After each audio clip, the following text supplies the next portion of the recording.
사이다 무비튼. 아들이 아직 갓난아기이던 시절 아들을 데리고 전철을 탄 적이 있다. 역 입구에서부터 플랫폼까지 평소라면 계단을 이용했을 터였지만 그날은 유모차에 타고 있는 아들이 있었기에 우리는 엘리베이터를 이용하게 되었다. 엘리베이터에는 우리보다 먼저 타고 있던 연인 사이로 보이는 젊은 두 남녀가 있었는데 그래도 제법 공간이 있었기에 안으로 들어가려고 했더니 갑자기 남자가 닫힌 버튼을 연타하기 시작했다. 그대로 엘리베이터 문틈에 유모차가 끼어버리려는 찰나 깜짝 놀라 황급히 유모차를 빼냈더니 다시 닫힌 버튼을 연타하면서 닫히는 문틈 사이로 뭐가 그리 재밌는지 씩 웃어 보이는 게 아닌가. 다음 순간 엄마는 엄청난 속도로 계단을 올라가기 시작했다. 아마도 그 꼴통들을 쫓아가는 것이리라 생각하고는 나 역시 서둘러서 플랫폼으로 향했다. 내가 도착했을 때는 이미 엄마는 한창 실랑이 중인 상태였고 나와 유모차가 도착하자 그 꼴통들은 기다렸다는 듯이 얼굴에 기분 나쁜 웃음기를 띠고는 엄마와 나의 겉모습 등을 들먹이며 이죽거리기 시작했다. 급기야는 아들의 얼굴을 보며 기영아 아니냔 소리까지 짓거리더니 꼬라지를 뭐하니, 애나 애미는 그냥 빨리 뒤지지 왜 사나 몰라? 라길래 더 이상은 못 참겠다 싶어 주먹이 나갈랑 말랑 하고 있는 찰나 근처에서 전철을 기다리고 있던 휠체어를 탄 젊은 남자와 그 휠체어를 밀고 있던 여자친구인 듯한 여성이 다가왔다. 에스컬레이터를 타면 되잖아. 엘리베이터는 유모차나 휠체어 우선이란 글씨 못 읽어? 그렇게 에스컬레이터가 좋으면 니들이 타시던가. 다리가 그래서 못하겠네? 세금이나 축내는 것들이. 휠체어의 남성이 분노로 몸을 떨고 있을 때 이동식 안전발판을 든 영무원이 도착했고 화가 잔뜩 난 엄마는 영무원에게 지금 이게 어떻게 된 상황인지를 열심히 설명했다. 이야기를 들은 영무원이 꼴통 커플에게 주의를 주긴 했지만 그 둘은 되려 화를 내기 시작했다. 영무원이나 해서 벌어먹고 사는 주제에 누굴 가르치려 들어! 라며 이번엔 영무원을 공격하기 시작하는데 하지만 영무원 아저씨는 한 귀로 듣고 한 귀로 흘리며 얼굴빛 하나 변하지 않았고 꼴통들과 엄마 그리고 휠체어 청년의 싸움을 뒤에서 지켜보던 내 분노는 드디어 정점에 다다랐는데 달려들어 일단 따기부터 핫대 갈기자고 마음먹은 순간 그 꼴통들이 들고 있는 가방에 대학교 이름이 씌어있는 것을 발견했다. 저 꼴통들에 대한 작은 정보라도 캐낼 수 있지 않을까 싶어 급히 검색을 해보았는데 세상에 저 학교는 사회복지계열대학이 아닌가. 학교는 도대체 뭘 가르치고 있길래 학생이 어린이, 노인, 장애인을 상대로 얼굴빛 하나 안 변하고 저런 막말을 쏟아낼 수 있는 걸까? 이런저런 생각을 하고 있는 와중에 유모차에 타고 있던 아들이 울기 시작했다. 여기서 아기가 울기까지 하면 저것들이 이번엔 아기에게 막말을 쏟아부을 것은 안 봐도 뻔했기에 꼴통들을 지나쳐 플랫폼의 가장 끝 구석진 자리로 가서 아이를 달래기로 했다. 내가 막 그 꼴통들을 지나쳐갈 때 그 꼴통들 중 여자 쪽에서 하이 추녀 어딜 도망가? 라는 소리를 들었지만 무시했다. 아이가 큰 소리로 울기 시작하면 저것들의 입에서 무슨 말이 나올지는 안 봐도 뻔했기에 욕을 먹어도 내가 먹고 말지 아무것도 모르는 아이가 욕을 먹게 만들 수는 없었다. 물론 그렇다고 해서 그 둘이 우리에게 쏟아부은 폭언들이나 친절하게 우리를 도와주러 온 사람들에게 보인 무례한 태도를 용서할 생각은 추호도 없었기에 아기를 달리는 동시에 분노로 몸을 떨며 해당 대학에 전화를 걸었다. 대학 측 사람이 전화를 받자마자 여기에서 일어난 모든 일을 이야기했다. 대학 측 사람은 자기네 대학이 복지재단 관련 대학이기도 하므로 충격과 공포가 가득한 목소리로 정말 저희 학교 학생이 확실한가요? 라고 되묻길래 유모차를 일단 안전한 곳으로 옮겨두고 전력 질주로 꼴통녀의 교과서가 들어있음직한 가방을 빼앗아 유모차까지 도망쳐왔다. 야! 가방 안 내놔? 라고 소리를 지르면 날 쫓아오려 했지만 영무원 아저씨가 타이밍 좋게 꼴통녀를 막아서 주셨다. 꼴통녀가 영무원 아저씨에게 잡혀있는 동안 서둘러 방안을 뒤졌고 교과서에 씌어있던 이름과 학적 번호를 교직원에게 이야기했다. 이 여자 남자친구도 같이 있어요. 남자친구도 그쪽 학생인 것 같던데요? 그러자 교직원은 서둘러 지금 당장 조사해보겠다고 대답했다. 얼마를 기다렸을까? 이번에 전화를 받은 사람은 그 꼴통들의 담당 교수라는 사람이었다. 그 담당 교수라는 사람에게 자처지정을 다시 한번 설명하니 저 학생들 좀 바꿔주실 수 있나요? 라고 하길래 스피커폰 모드로 전환하고 가방을 꼴통녀의 면상에 집어던진 후 스마트폰이 무슨 암행어사 마페라도 되는 양 치켜들었다. 뭐야? 내 가방 훔쳐가더니 경찰에 전화해서 자수라도 했냐? 이 꼴통년은 내가 경찰에 전화라도 한 줄 알았나 보다. 게다가 꼴통남도 가세해서 우리 불법적인 건 아무것도 한 적이 없는데 경찰 부를 테면 부르던가 장애인들 틈에서 혼자 멀쩡하나 싶었더니 대금 머리에 장애가 있나 보구만. 이라며 뭐가 그리 재미있는지 낄낄대며 웃어 제꼈다. 하지만 그 웃음은 오래가지 않았다. 그 모든 대화를 가만히 듣고 있던 대학 교수가 사이다대학교 김진수입니다. 말씀 잘 들었습니다. 라는 조용하고 위험 있는 목소리가 여간에 울려 퍼졌다. 익숙한 목소리여서인지 알고 있는 이름이어서인지 이게 거짓말이 아님을 직감했는지 꼴통들의 얼굴이 파랗게 질리기 시작했다. 아니 지금 했던 말은 그냥 어쩌다 보니 말이 잘못 나왔을 뿐이라니까. 우리도 화가 보니까 어쩌다가 말이 헛나온 건데 딱히 악의가 있어서 한 말도 아니고 그걸 뭐 그렇게 진지하게 받아들여서. 라며 갑자기 열심히 변명을 하기 시작했다. 아무튼 교수님과는 나중에 학교에서 다시 한번 제대로 이야기를 하기로 약속을 하고는 연락처를 교환하고 전화를 끊었지만 전화를 끊자마자 또다시 꼴통들은 욕설을 퍼붓기 시작했다. 가방을 왜 훔쳐가나 했더니 학교에다 꼰지르려고 했어? 이 아줌마 안 되겠네.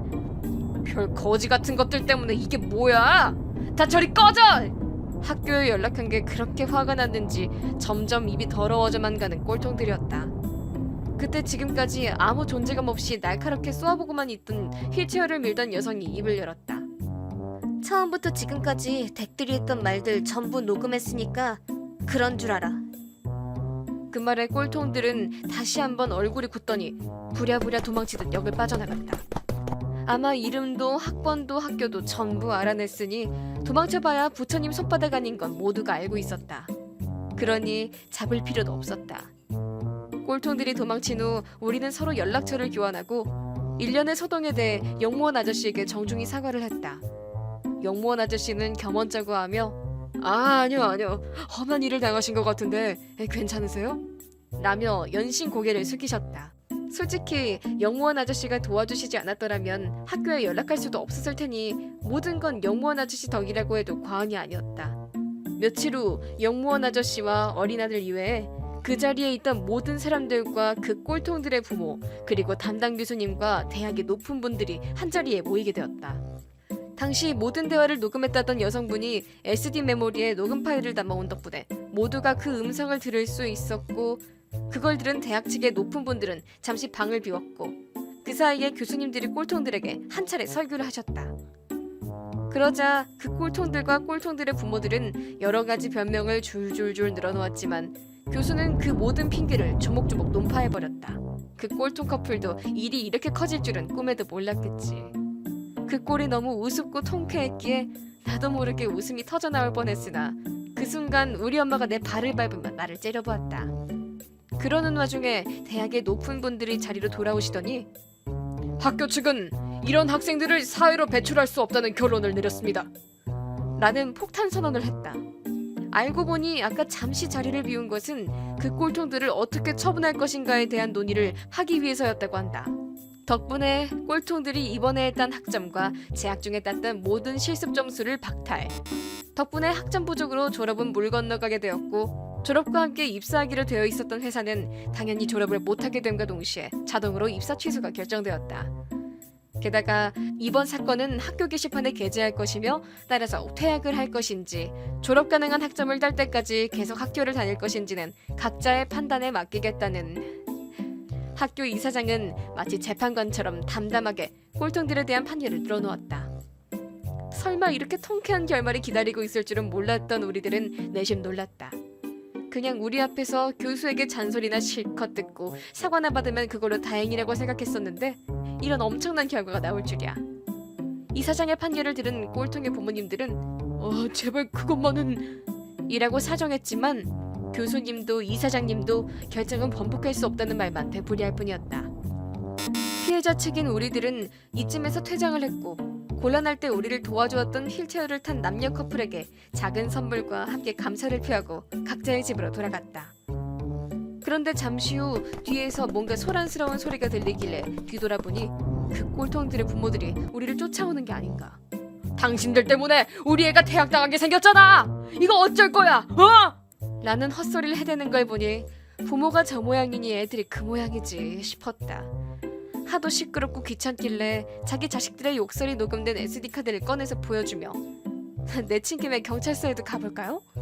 라고 했더니 갑자기 공손해지면서 어디론가 가버렸다. 그런 인간들이 사회복지 관련 기업에 취업이 결정되어 있었다니 그것도 참 놀랄 노짜다. 실습 점수가 있었다던데 대체 어떤 태도로 무슨 실습을 했었단 건지 궁금하기까지 하다. 별별 착한 짓은 다 했을 거 아냐. 소름 돋아. 이번 사건이 썩 유쾌하진 않았지만 사회적 약자를 그렇게 무시하고 상처 주는 인간이 졸업을 못하게 된 건 정말 다행스러운 일이다. 이번에만 해도 대체 몇 명이 사람들에게 폭언을 하고 상처를 입힌 건지. 저런 인간들이 복지 관련 산업에 종사하게 된다면 앞으로 얼마나 많은 사람들이 저들로 인해 피해를 보고 상처를 입게 될지 상상도 가지 않는다. 거기까지 생각하고 보니 비로소 대학 측의 대처가 결코 심한 처분이 아니었구나 라는 생각이 들었다. 될성 부른 나무는 떡잎부터 알아본다는데 정말 다행이다. 이번 영상은 어떠셨나요? 재밌게 보셨다면 구독, 좋아요에 댓글까지 달아주시면 감사하겠습니다. 그럼 다음 영상에서 만나요.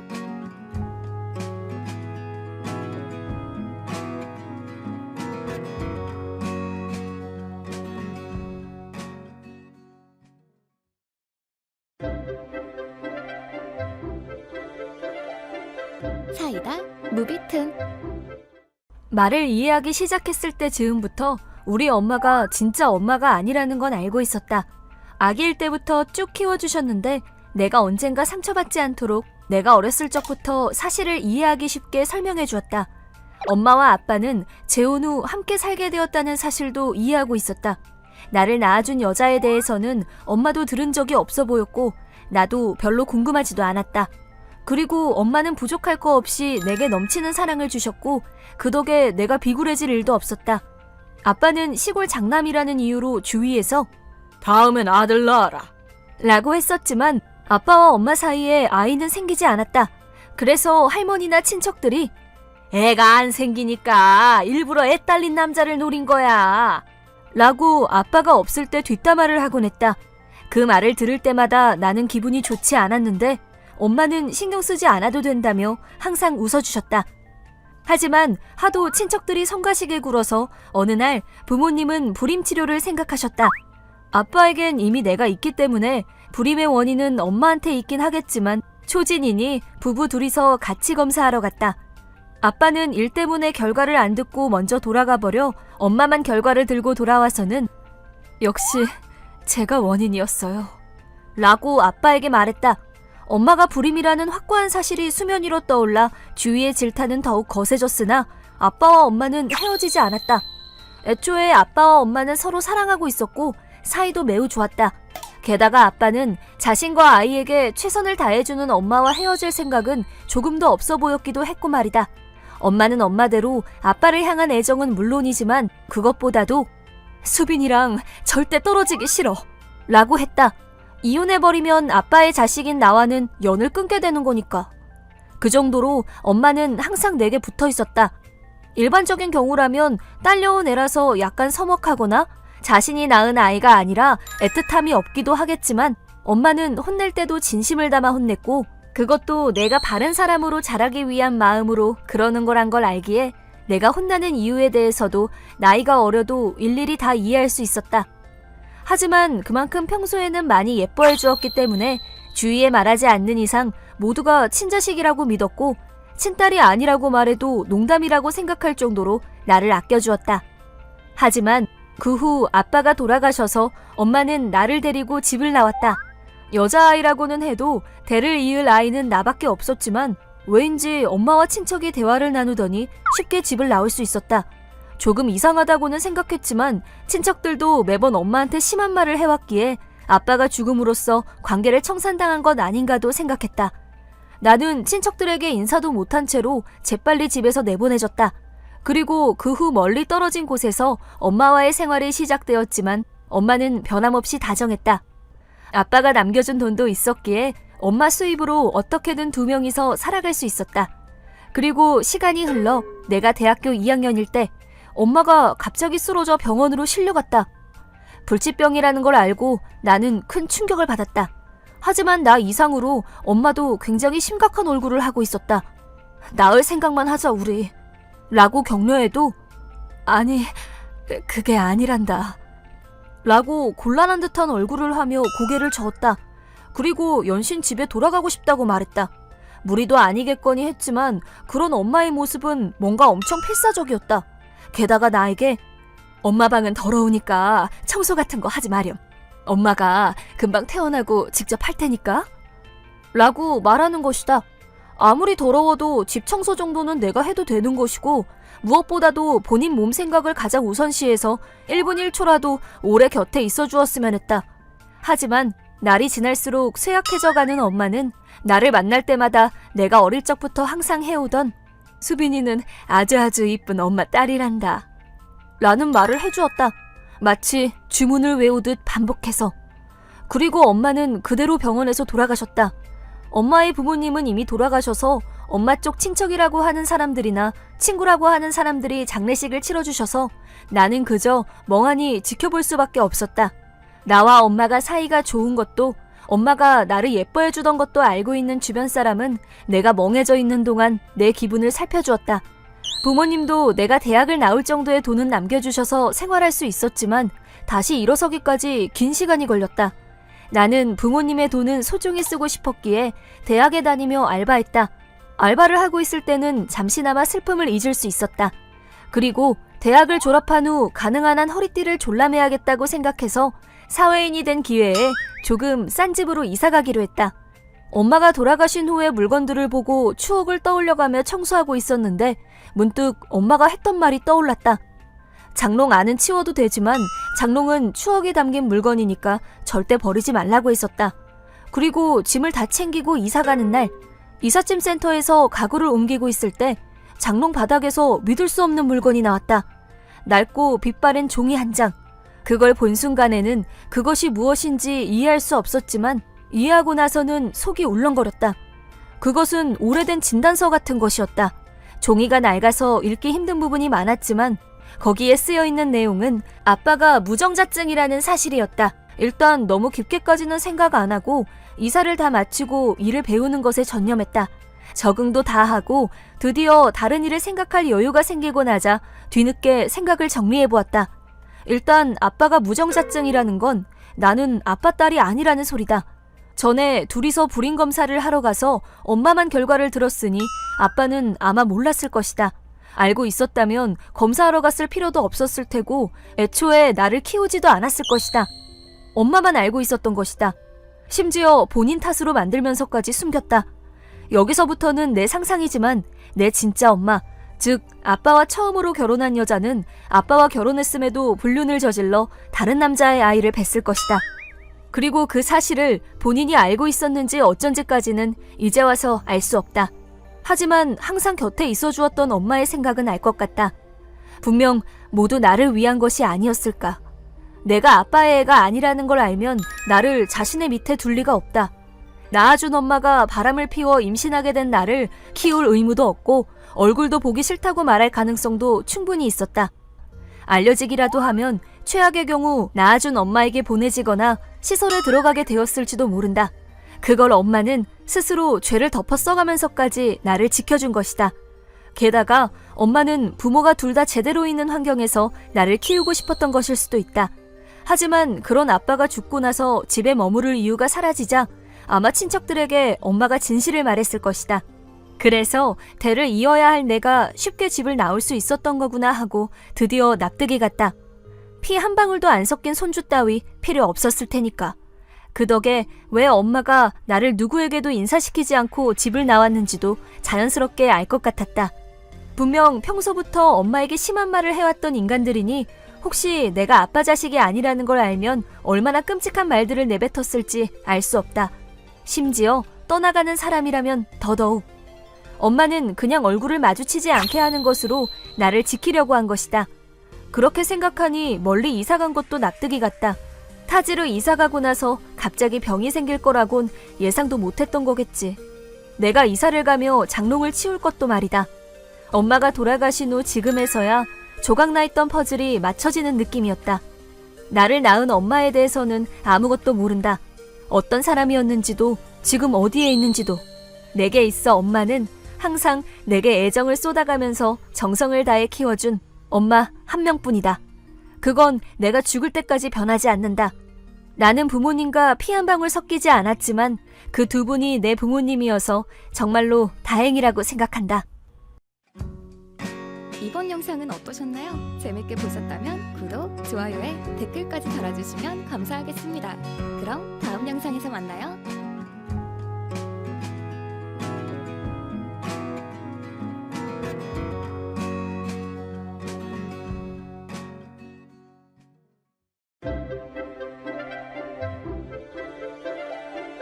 사이다 무비튼.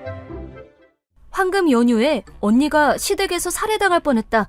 언니는 갑각류 알레르기가 매우 심각해서 많이 먹으면 죽을 수도 있다. 그걸 결혼할 때 사돈 어른들께도 말씀드렸고 가족 경사 등으로 모였을 때도 매번 요리에 갑각류가 안 들어가도록 신경 써왔다. 사건은 언니가 연휴에 사돈 댁에 아이들을 데리고 갔을 때 일어났다. 언니가 쓰러져 구급차에 실려갔다는 것이다. 나와 엄마가 바로 병원으로 달려갔을 때 형부는 아직 회사에 있었고 어쩔 줄 몰라 하는 사돈 어른들과 울다 잠든 아이들이 있었다. 어찌된 일인지 물어봐도 안사돈 어른이 유정이가 갑자기 괴로워하더니 쓰러졌어. 어쩌다 그런 건지 도통 이유를 모르겠어. 유정이가 잘못되면 어떡하지? 라고만 할 뿐이었다. 겨우 의사 선생님께 이야기를 들을 수 있었는데 선생님은 새우를 드셔버렸나 보네요. 라고 하셨다. 설마요. 언니가 그걸 먹을 리는 없어요. 언니는 갑각류 알레르기란 말이에요. 언니는 중학교 때 갑자기 갑각류 알레르기가 생겨나 전신이 다 부어 구급차에 실려가는 사태까지 벌어졌었다. 그 후로 언니는 두 번 다시 죽을 고생하고 싶지 않다고 절대로 새우나 게 등을 입에 대는 일이 없었다. 갑각류 알레르기는 엑기스가 들어가 있는 것만으로도 발현되는 경우가 많기 때문에 언니는 식품 표시 사항을 구석구석 살펴가며 절대 입이 들어가는 일이 없도록 해왔다. 그런 언니가 어쩌다 이번에 새우를 먹게 된 걸까? 처음엔 안 싸던 어른이 유정이가 지 혼자 먹더라 라는 말을 했지만 그럴 일은 절대 없어요 라고 내가 강하게 나가자 결국 자백했다. 알고 보니 안 싸던 어른이 모양이나 맛을 알 수 없도록 교묘하게 요리에 섞어 넣은 것이었다. 가엾게도 언니는 괴로워하고 구토하고 호흡곤란을 일으키며 구급대원이 올 때까지 바닥에서 굴러다녔다고 한다. 생명에 지장은 없었지만 언니는 그날은 입원해 있기로 했다. 왜 그런 일을 벌이셨나요? 라고 엄마가 어깨를 축 늘어뜨리며 물어봤더니 안사돈 어른은 필사적으로 알레르기가 있어도 조금씩 먹여서 적응시키면 나아질 거라고 생각해서요. 무엇보다 편식하는 건 애들 교육에도 안 좋잖아요. 라는 변명만 늘어놓았다. 혀를 내두를 정도의 무지함에 할 말을 잃은 우리를 대신해 의사 선생님이 한마디 해주셨다. 알레르기는 적응하는 게 아니에요. 강제로 먹여서 죽는 알레르기 환자가 연간 몇 명이나 되는지 아십니까? 그래도 제 아는 친구가 그러더라고요. 조금만 먹는 건 상관없다고. 예, 알겠습니다. 그럼 그 친구분 좀 불러주시겠어요? 맞지도 않는 지식 때문에 되게 소중한 며느님이 목숨을 뺏길 뻔했는데 그냥 넘어갈 수는 없지 않습니까? 아니, 선생님, 뭘 그렇게까지... 아유, 됐어요. 우리 며느리가 얼마나 고집이 센데. 그게 사돈 앞에서 할 말인가? 조금이라도 더 드셨으면 목숨을 잃었을 수도 있어요. 그 친구분은 당신을 살인자로 만들었을 수도 있다고요. 눈앞에서 고통스러워한 며느님을 보고도 그런 말이 나오십니까 지금? 지금 생각났네. 친구가 아니라 TV에서 본 것 같네. 어찌됐든 이번에 며느님이 드신 양이 조금이라고 할 수 있는 양은 아닙니다. 진단서에는 아주 제대로 써드리도록 하죠. 그런데도 안 싸던 어른은 계속 핑계만 대고 있었는데 자고 있던 첫째 조카가 갑자기 일어나 울면서 할머니, 전에도 엄마가 괴롭다고 말할 때 엄마한테 두껍인 줄 알았다 야 하면서 웃었잖아. 할머니는 우리 엄마를 죽이고 싶은 거야? 엄마 말고 할머니나 죽지 그냥. 할머니 옆에서 같이 웃은 할아버지도 같이 죽어버려 그냥. 초범이 아니었구나. 큰 소리로 울기 시작한 아이들을 나와 엄마가 안아 달래주었다. 바깥 사돈어른은 무슨 말을 하는 게냐 이놈들은. 어른한테 죽으라니. 유정이 걔는 가정교육을 어떻게 시키고 있는 거야? 라며 얼굴을 붉히고 있었는데 엄마가 저희 딸은 행복한 가정을 꾸리기 위해 시집을 간 거지 그쪽들한테 살해당하려고 시집 간 게 아니에요. 보니까 이번이 처음이 아닌 것 같은데 딸과 아이들은 제가 데려가야겠습니다. 뭐 하시고 싶은 말씀이 있으면 나중에 법정에서 들어보도록 하죠. 라고 말하고 아무 말도 못하고 있는 사돈어른을 두고 선생님과 상담 날짜를 짤막하게 잡고 그대로 돌아갔다. 난 너무 화가 나서 사돈어른이고 나발이고 한 대 치고 싶은 걸 겨우겨우 참았다. 엄마가 되게 차분해서 깜짝 놀랐어. 엄마 엄청 화났었어. 너무 화가 나서 피가 거꾸로 솟는 것 같더라. 아직도 화가 안 가라앉네. 네 언니가 원한다면 앞으로도 절대 그 집에는 다시 안 보내련다. 이제 사위가 어떻게 하느냐가 중요하겠지. 그 후 병원으로 달려온 형부는 막아서는 바깥 사돈어른을 밀쳐낸 뒤 의사 선생님께 사정을 듣고 그 자리에서 안사돈 어른을 때리고는 사람 목숨이 장난이야? 라며 격분했다. 평소에는 굉장히 온화한 사람이었기에 지금까지 폭력을 휘두를 일은 없었는데 이때만큼은 말보다는 손이 먼저 나갈 정도로 머리끝까지 화가 난 것 같다. 안사돈 어른은 맞은 뺨을 손으로 문지르며 너무하네. 일부러 한 게 아니라고 말하는데도. 처음으로 형부에게 맞아 충격받은 나머지 우시고 말았다고 하는데 형부는 아랑곳 않고 두 번 다시 우리 가족 아는 척 하지 마! 라고 절연을 선언했다. 바깥 사돈 어른이 이놈 자식이 엄마한테 뭐 하는 짓거리냐! 라며 호통을 쳤다는데 살인자를 엄마라고 생각하지 않아. 그런 엄마를 감싸기만 하는 아빠도 나는 용서 못해! 라고 차갑게 말하고 나서 곧바로 우리에게 사과하러 왔다. 설마 제가 없는 사이에 어머니가 그런 일을 벌이고 있었다는 생각을 못했고 일이 이렇게 되어 어떻게 사과를 드려야 할지. 우리 딸도 자네한테 털어놓았으면 좋았을 텐데. 그런 말 들은 적 없었지? 네, 하지만 눈치채주지 못한 제가 나빴죠. 정말 드릴 말씀이 없습니다. 라고 엄마 앞에서 무릎 꿇고 사과했다. 그리고는 부모님과 연을 끊은 사실과 함께 앞으로는 일생을 바쳐 아내와 아이들을 지키겠습니다. 두 번 다시 이런 일 없도록 하겠습니다. 라고 말했기에 엄마도 나도 형부를 용서해주기로 했다. 다음 날 언니는 점심 전에 퇴원했다. 사돈 어른이 지켜보고 있는 거 아닌가 해서 출입구를 경계하고 있는 우리에게 선생님이 그분들께는 저녁에 퇴원한다고 말해놨어요. 마주치기 전에 얼른 돌아가셔요. 오시면 제가 따끔하게 한마디 하겠습니다. 라고 말씀해 주셨다. 들어보니 선생님 손자분도 알레르기로 고생이라고 한다. 그 후 형부는 일주일 내로 새 집을 찾고 전화번호도 바꿔 사돈 댁에 전화해 사정을 설명하고 믿을 만한 친척에게만 번호를 알려줬다고 한다. 듣자 하니 안사돈 어른은 형부가 어렸을 적부터 규율이 엄격한 사람이었다고 하고 형부의 형도 그에 반항하며 자랐기에 집안 분위기가 안 좋았다고 한다. 하지만 언니가 시댁도 가족이라고 감싸안고 가족 행사에도 적극적으로 참여해가며 시댁 사이를 회복시켰다고 한다. 하지만 이번 일로 언니는 마음의 상처를 받아 당분간은 시댁 가족을 만날 수 없을 것 같다고 말했고 아이들도 엄청 싫어했기 때문에 완전히 절연하게 되었다. 솔직히 나는 절연으로 끝날 일이 아닌 것 같아서 언니에게 죽을 뻔했잖아. 경찰에 신고해야 하는 거 아니야? 라고 물었지만 언니는 이 이상 엮이는 것 자체가 더 고통스럽다 했다. 그래서 지금은 언니가 행복하게 지내고 있다면 그걸로 됐다 싶다. 아무리 그렇다 해도 두꺼비 같다는 둥 고통스러워하는 사람에게 그런 말을 하다니 도무지 인간이라고는 생각되지 않는다. 그렇게 착한 형부와 같은 피라는 게 솔직히 조금 의심스럽기도 하다. 이번 영상은 어떠셨나요? 재밌게 보셨다면 구독, 좋아요에 댓글까지 달아주시면 감사하겠습니다. 그럼 다음 영상에서 만나요.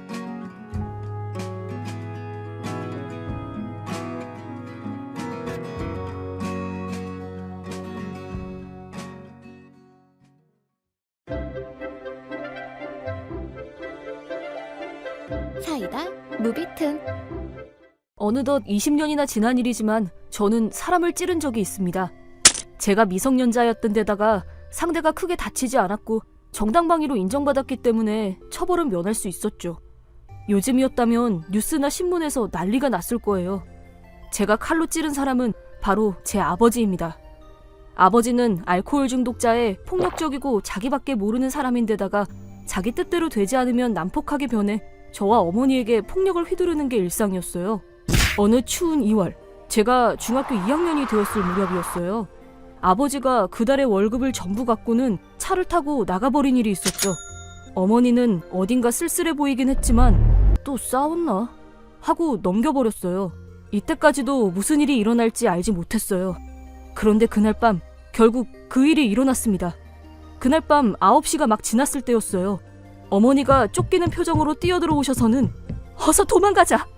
라며 제 손을 잡고 뒷산으로 끌고 가셨죠. 늦은 시간에 밖으로 나가는 이유도 모른 채 한겨울에 겉옷도 걸치지 않아서 엄청 추웠지만 어머니의 상태를 보니 무슨 일이 일어났다는 걸 알았죠. 직감적으로 아버지와 관련된 일이라는 생각이 들었고 잔뜩 긴장에 떨고 있는 어머니에게 무슨 일이에요 엄마? 하고 물어보니 천천히 숨을 몰아쉬면서 입을 떼시더군요. 사건의 전말을 들어보니 늦은 시간까지 돌아오지 않은 아버지를 걱정한 어머니가 주차장으로 가보니 차 안에서 어떤 여자와 함께 있는 아버지를 목격하게 된 겁니다. 바람을 피우는 아버지를 보고 화가 난 어머니는 순간 참지 못하고 주변에 있는 돌을 주워서 창문에 던지고 도망친 거죠. 곧 집 쪽에서 아버지의 고함 소리가 들렸고 창문을 깨부수는 소리가 들렸어요. 어머니가 아버지에게 그토록 화를 낸 적은 거의 없었는데 그동안 쌓였던 게 폭발해버린 거죠. 보통 이렇게 큰 소리가 나면 주변 이웃들도 무슨 일이 일어났다고 생각할 테지만 아버지는 늘 폭력적이었기 때문에 이웃 사람들도 익숙해져 버린 상태였어요. 아무도 경찰을 부르지 않았죠. 아버지가 무슨 해코지를 할지 몰라 나와보지도 않았고 신고도 하지 않았던 겁니다. 도망친 어머니는 여기에 숨어있자 라며 아버지한테 들키지 않으려고 필사적으로 숨었지만 창문이 깨지는 소리와 함께 망망! 하고 우는 강아지의 비명이 들려 급히 제가 집으로 돌아갔습니다. 집을 난장판으로 만든 아버지는 엄마는 어디 있어? 라고 물으며 몹시 흥분한 표정으로 소리치셨죠. 아버지의 발밑에는 납작 엎드린 채 발버둥 치는 강아지가 보였어요. 저는 화가 치밀어 올라 이성을 잃고 아버지에게 덤벼들었죠. 젊었을 때 레슬링을 했던 아버지에게 중학생인 제가 이길 리도 없고 힘없이 얻어맞았습니다. 어머니에게 당한 것에 화가 났는지 아버지는 집요하게 때렸어요. 저를 도와주기 위해 돌아온 어머니는 잔뜩 긴장한 채 나무 토막 같은 것을 들고 와서는 맞서 싸웠어요. 그러나 상대가 되지 않았고 아버지는 간단히 되받아쳐 어머니를 걷어차기 시작했습니다. 저는 체격이 좋은 아버지에게 얻어맞아 좀처럼 움직일 수 없었고 어머니를 도와주지 못하고 발버둥만 치고 있었죠. 그 사이 어머니가 힘없이 나둥그러지면서 입에서 많은 피를 토해냈습니다. 그런데도 어머니를 계속 걷어차는 아버지에게 화가 치밀어 올라 아버지가 어머니를 구타하고 있는 사이에 주방에서 가져온 칼로 아버지의 몸을 힘껏 찔렀습니다. 정신없는 상태에서 일어난 행동이었고 불행인지 다행인지 찌른 부위는 아버지의 옆구리였습니다. 그 이후의 일은 정신없이 싸운 탓에 잘 기억나지 않지만 칼에 찔려 충격을 받고 바닥에 웅크린 아버지를 내버려둔 채 쓰러진 어머니를 일으켜 세워 함께 도망갔습니다. 아버지는 제 등에 대고 이 자식, 이 녀석이 용서하지 않을 테니까! 라고 고함쳤습니다. 아버지는 일어날 힘이 없어 보였고 바닥에 웅크려 있는 것을 확인하고 도망쳤죠. 집안에 있으면 다시 아버지가 일어나 도간에 든 쥐꼴이 되어버리기 때문에 밖으로 도망쳤습니다. 아직 밤 10시도 되지 않아 주변 이웃집의 불빛은 켜져 있었어요. 도와주세요! 엄마 좀 도와주세요! 라고 정신없이 소리치니 주변 이웃집에서 사람들이 나와 저희를 발견했습니다. 어머니가 아버지에게 차여서 의식이 없어요! 라고 말하자 이웃 사람들이 신고했는지 얼마 지나지 않아 구급차와 함께 경찰이 왔죠. 저는 구급대원에게 아버지에게 맞아서 피를 쏟은 어머니를 병원에 데려가 달라고 부탁했어요. 구급대원은 저의 상처를 보고 학생도 같이 갑시다 라고 권했고 함께 병원으로 갔습니다. 경찰관은 학생이 아버지를 찌른 거야? 라고 물었고 눈을 뜬 어머니가 힘겹게 입을 열고는 이 아이는 남편한테서 저를 지켜준 것뿐이에요 라며 저를 보호해 주셨죠. 경찰관도 폭행당한 멍자국을 보고는 바로 납득한 것 같았어요. 하지만 시칼을 꽉 쥔 손에는 피가 묻어있는 상황이었기 때문에 학생이 아버지를 찌른 거야? 라는 경찰의 물음에 제가 찔렀어요 라고 솔직하게 대답했죠.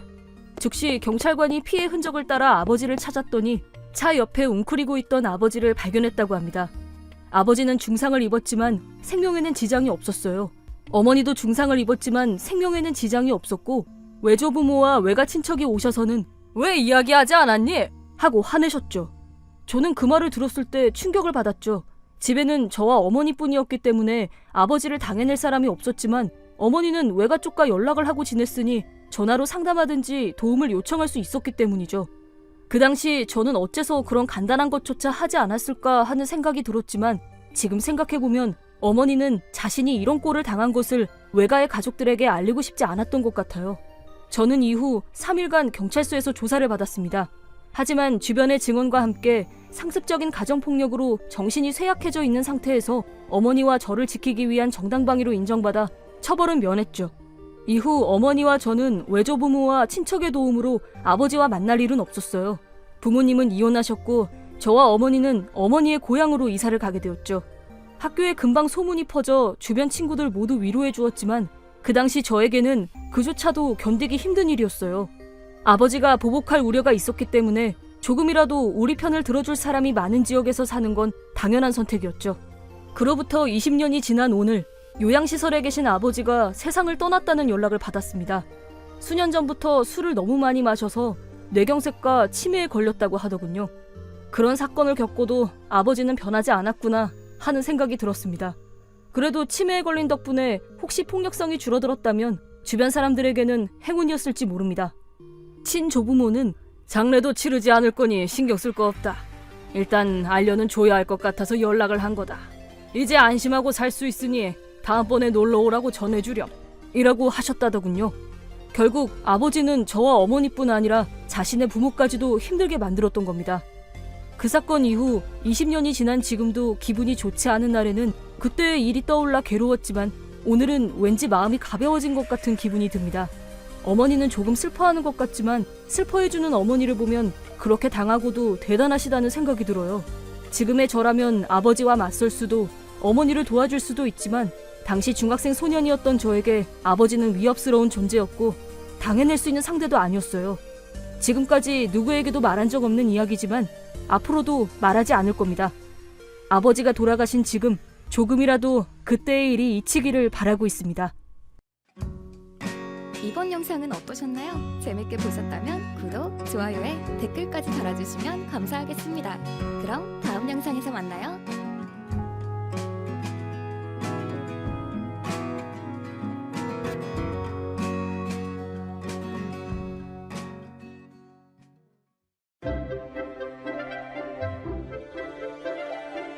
사이다 무비튼. 어느 날 출장에서 돌아오는 길 KTX에서 만화 잡지를 사서 읽었는데 출장 가방 안에 그대로 넣어둔 채 잊고 있었다. 집에 돌아와 버리려던 참에 아내가 봐버렸고 이런 쓰잘데기 없는 책을 대체 왜 사는데? 라고 말했다. 아내가 구입해서 읽었던 연예인 자서전인지 뭔지도 충분히 쓰잘데기 없다고 생각하지만 작년부터 계속 이혼을 생각하고 있었는데 아버지가 투병 중이셔서 그 시기를 고민 중이었다. 하지만 아내의 그 말 한마디에 결심이 섰다. 그치, 바보 같은 나는 더 이상 너랑 못 살겠어. 이혼하자. 라고 말하자 깜짝 놀라서는 눈을 동그랗게 뜬 채 굳어버렸다. 아무 말도 하지 못한 채 아내 말에 상처받는 내 모습을 보고 싶었던 걸까? 어떤 생각으로 그런 말을 했는지는 모르겠지만 내 대답은 전혀 예상치 못한 말이었다는 듯한 얼굴을 하고 있었다. 왜 그렇게 놀라? 나한테 하는 말로 봐선 이혼 정도는 생각해두고 있는 줄 알았는데. 하고 싸늘하게 말하자 갑자기 온순해져서는 그렇게 큰 의미를 두고 한 말은 아니었는데 라고 하는 거다. 돈 한 푼도 벌지 않는 주제에 출장에서 돌아온 남편에게 한다는 첫마디가 수고했어나 잘 갔다 왔어? 가 아니라 쓰잘데가 없는 걸 왜 사냐라. 내 용돈으로 산 잡지 정도로 왈가왈부하는 게 짜증났다. 결혼한 지 2년, 아이가 생길 때까지는 아내도 일을 하겠다고 약속했었지만 의논도 없이 마음대로 일을 그만둬버렸다. 그러면서 아내는 힘들어. 용돈이 부족해. 당신 월급이 적으니까 내가 이런 생각을 할 수밖에 없잖아. 라고 말했다. 일을 그만두면 수입이 준다는 건 아이도 알지 않을까? 거기다 본인이 벌인 일이니 당연한 결과다. 게다가 아내에게는 학자금 대출이 있어서 아직 상환 중임에도 불구하고 친구는 남편이 다 내준대. 당신도 내줘. 라니, 내 알바냐고. 그 친구는 남편이 그 정도는 해주고 싶다고 생각할 정도로 집안일이라던가 남편에게 잘하겠지. 진짜 왜 이런 여자랑 결혼한 걸까? 사귀는 동안에는 배려심도 있고 귀여운 사람이었는데 혼인신고를 한 순간 확 변해버렸다. 결혼 전에 아무리 많은 대화를 나누고 계획을 세웠다 한들 결혼 후에 이렇게 제멋대로 구니 어떻게 해야 하는 걸까? 하지만 이제 고민은 끝났다. 마음은 바뀌지 않는다. 아내와는 이혼할 것이다. 다음 날 나는 평소대로 출근했는데 점심시간에 장모님한테서 전화가 왔다. 아내가 처갓집에서 울고 있다고 했다. 무슨 일이 있었어? 어떻게 된 거야? 장모님의 물음에 나는 아내랑 이혼할 겁니다. 라고 말한 뒤 전화를 끊었다. 하지만 말만 해서 끝낼 일도 아니고 지금 현재로서는 나의 장인, 장모님이시기도 하니 정리를 위해서라도 나는 다음날 퇴근 후에 처갓집으로 갔다. 당연히 처갓집에는 아내도 있었고 엄청나게 상처받은 듯한 모습을 하고 있었다. 그런 아내 옆에서 장인어른과 장모님은 도무지 영문을 모르겠다는 태도로 갑자기 이혼이라니? 라며 안절부절했다. 사실 두 분은 아내에게서 이혼의 이자도 들은 적 없었을 테고 이혼의 이, 이런 이야기 자체도 아닌 밤중에 홍두깨처럼 느껴지시겠지. 어쨌든 패닉 상태이신 것 같았다. 장인어른과 장모님은 나에게 한순간의 감정으로 그렇게 쉽게 결정하지 말고 둘이 서로 얘기해서 화해하게나. 애당초 고작 2년 만에 이혼이라니 사람들이 뭐라고 생각하겠나. 라며 필사적으로 이혼을 막으려 하셨지만 나는 일단 장인어른과 장모님의 말이 끝날 때까지 조용히 기다렸다가 아내가 이혼 이유에 대해서 뭐라고 얘기하던가요? 라고 물으니 만화책을 왜 샀냐고 물어봤더니 화내면서 이혼하자 했다던데? 라고 말씀하셨다. 장인, 장모님 옆에 있는 아내는 결혼 전에 했었던 중요한 약속을 아무런 의논도 없이 마음대로 깼고 결혼 생활이 예정되었던 것과 근본적으로 달라진 원인이 자신에게 있다고는 전혀 생각하지 않는 듯했다. 그래서 나는 장인어른과 장모님께 이건 어디까지나 결정적인 계기에 지나지 않는다고 말씀드린 후 이혼을 결심한 이유에 대해서 말하기 시작했다. 아내는 자기 마음대로 일을 그만두고는 생활비가 없어서 힘든 건 내 수입이 적어서라며 매일같이 말했다고 말씀드렸다. 생활비가 없다고 입이 닳도록 말하길래 평소에 절약하며 가게를 꾸려나가는 줄 알았더니 자기는 대낮에 친구와 놀러 다니면서 돈을 펑펑 써대고 있었고 점심 외식에 쇼핑도 즐기고 있었다고도 말씀드렸다. 급기야는 본인은 일도 하지 않고 놀기만 하면서 학자금 대출 상환까지 전부 나에게 맡겨버리는 건 도저히 참을 수가 없었고 그래서 아이가 없을 때 헤어지자 생각했다는 말도 덧붙였다. 만화책 일은 단순한 계기였을 뿐이고 이혼은 작년부터 계속 생각하고 있었다는 이야기도 모조리 다 말했다. 더군다나 용서할 수 없는 폭언이 이어졌었기 때문에 어느 순간부터는 기록을 남기기 시작했고 이걸 꼭 찬찬히 들어봐 주세요. 라는 말과 함께 두 분 앞에서 녹음해두었던 것을 재생시켰다. 첫 번째는 아내가 쓰러진 아버지에 대해 빨리 죽어버리면 감사라도 할 텐데. 라며 장모님과 함께 웃는 소리가 녹음되어 있었다. 순간 아내와 장모님의 얼굴이 새파랗게 질렸다. 또 하나는 놀러온 친구에게 동창회 끝나고 첫사랑이랑 홧김에 해버렸어. 그런 분위기이기도 했고 아직도 잘생겼었거든. 이라고 말하는 내용이었다. 아내는 얼굴이 빨개진 채 말문이 막혔다. 이혼 사유를 충분히 이해했을 거라 생각한 나는 이혼 신고서 가져왔으니 2, 3일 내에 서명해서 가져와. 그리고 이번 주 중에 짐 빼줬으면 좋겠어. 안 그러면 녹음 파일을 다른 사람들이 들을 수 있도록 조치한 후에 변호사를 선임할 생각이야. 라고 말하자 아내의 얼굴은 더욱더 새파래졌다. 아내가 퇴직하기 전에 모아두었던 부부간의 저금도 이미 다 써버린 상태이기 때문에 재산 분할은 해당 사항 없음. 바로 이혼에 합의한다면 내 쪽에서도 아무런 위자료도 청구하지 않을 거라는 것. 단 이혼 사유의 책임이 누구에게 있는지를 문서로 작성해 둘 테니 서명할 것. 같은 내용들을 알려주고 집으로 돌아갔다. 장모님의 얼굴은 새빨개져 있었다. 말 그대로 새빨갰다. 장인어른은 이야기 중간부터 계속 장모님을 노려보고 계셨다. 아내는 그대로 처갓집에 남았고 이틀 후 저녁에 집에 왔다. 내가 말한 대로 이혼 신고서를 손에 든 채 앞으로는 당신이 많아봐도 아무 말도 하지 않을게 라고 말했다. 아내는 이혼 원인이 만화책 일로 화가 났기 때문이라고 생각하는 듯했고 그것만 용서받으면 이혼 얘기는 없었던 일로 할 수 있을 거라고 생각한 건지도 모르겠다. 하지만 그때 말했던 것처럼 만화일은 어디까지나 계기였을 뿐이고 이미 오래전부터 이혼에 대해서 생각했었기 때문에 이제 와서 생각이 바뀔 일은 일절 없다. 미안하지만 그건 안 돼. 부탁해. 당신이랑 이혼하면 나는 어떡해? 어떡하냐니. 취업해서 혼자서 생활을 꾸려 나가던가 처갓집에 들어가면 되잖아. 나와 결혼하자마자 바로 일을 그만둔 아내 입장에서는 이혼을 하면 자신의 자유와 돈이 사라지는 거겠지.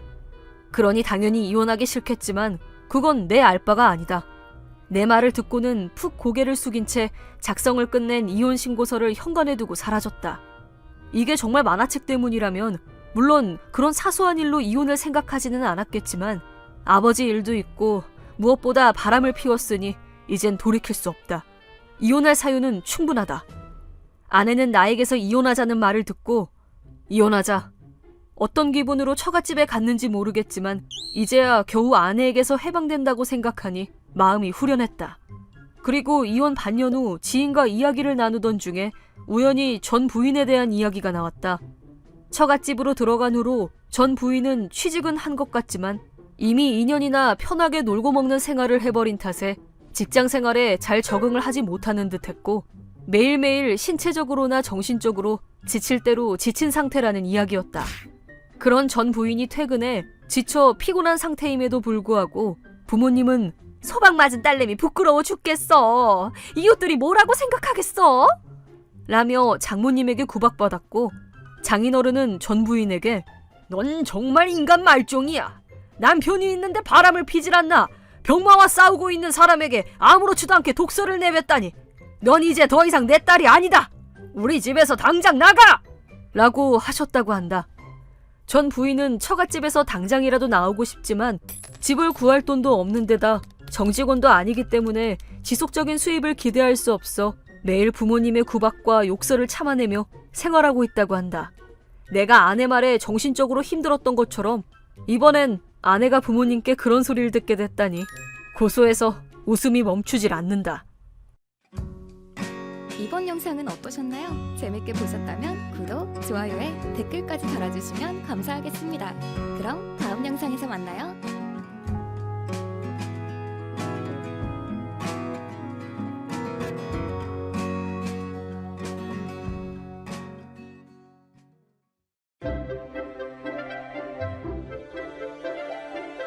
사이다 무비튼. 우리 집은 왕복 1차선인 좁은 도로면에 있다.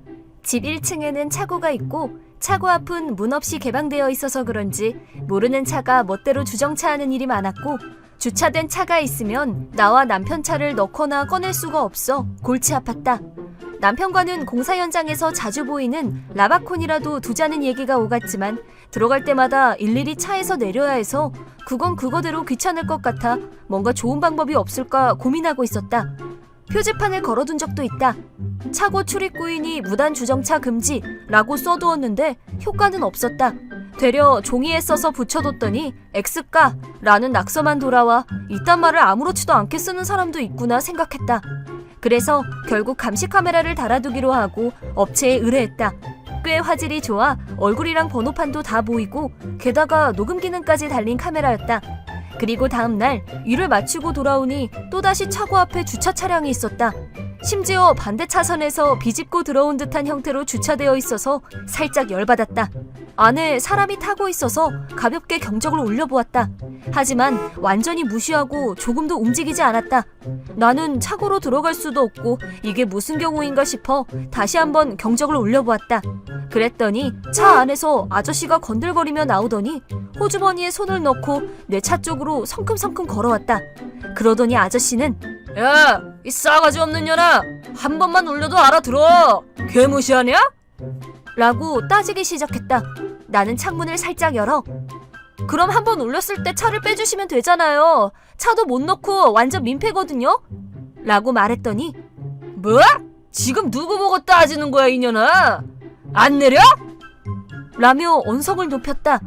왜 내가 일일이 차에서 내려야 하는 것인가? 나는 그 말을 무시하고 그대로 창문 너머로 됐으니까 차 좀 빨리 빼주실래요? 보도 위에 반대 차선에서 비집고 들어와 주차해놓고 뭐 하는 짓이에요? 보도에 차 세워두면 지나가는 사람들도 불편하잖아요. 라고 냉정하게 말했더니 아저씨의 횡포가 멈추질 않았다. 뭐라고? 여기 보도가 네 땅이라고 하겠다 아주. 보도라고 하는 건 말이야 우리가 낸 세금으로 만들어진 거야. 네 사유지가 아니라고 착각하지 마 임마.